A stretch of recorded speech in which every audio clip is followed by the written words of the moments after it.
Dimensional Debris presents Sacred to Some by Barbara Harrison. At first there had only been the insane xylophone song of the radio running tirelessly through its familiar sequence of off-key notes, scanning for news on car wrecks.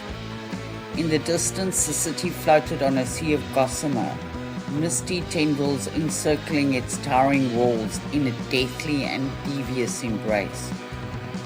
Soon it had all but disappeared into the cold grip of that night. Closer, but not close enough to properly discern. Ken sometimes saw fires fizzling and crackling in the gloom, spitting crimson sparks into the darkness. They resembled open wounds bleeding redly. A vast informal settlement lay there. It was a terrible night, but it was less than 2 months to Christmas, and Ken was looking forward to the holidays. Just past 1, he had stopped for a bite, pulling into a dirt track leading off the highway, when a ragged figure unexpectedly materialized in the fog, his head, chest and limbs all appearing to take shape separately in the white haze. It was a tall but seemingly ancient man, barefoot and dressed only in torn jeans.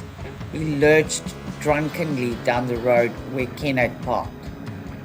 His torso gleamed wetly in the car's headlights, and every few steps he stumbled in one of the jagged potholes that littered the road. He was heading straight for Ken, mad determination etched on his lined features, moving surprisingly fast. For a moment, Ken watched in horrified fascination. He tried to start the vehicle, failed, tried again and failed. He fought back a wave of panic nausea, and then another terrible truth. The old man was the first living creature Ken had seen all night. Suddenly, the musty smell of the car's worn upholstery was unbearably sharp. The endless chortling of the radio scraping at the base of his spine.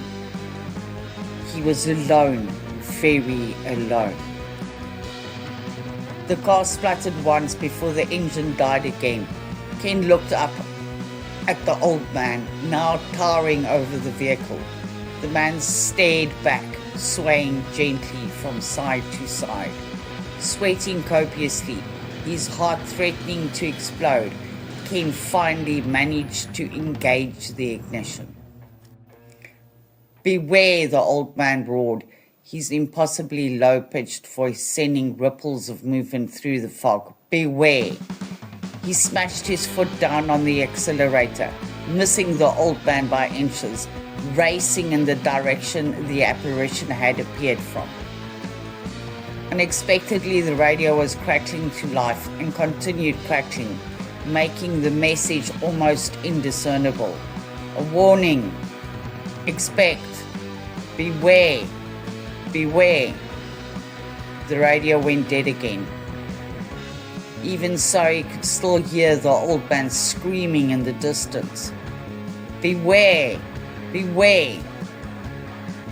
But it was too late. It was October 31.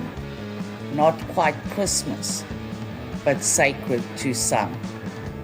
An end. To support the channel, please like and subscribe.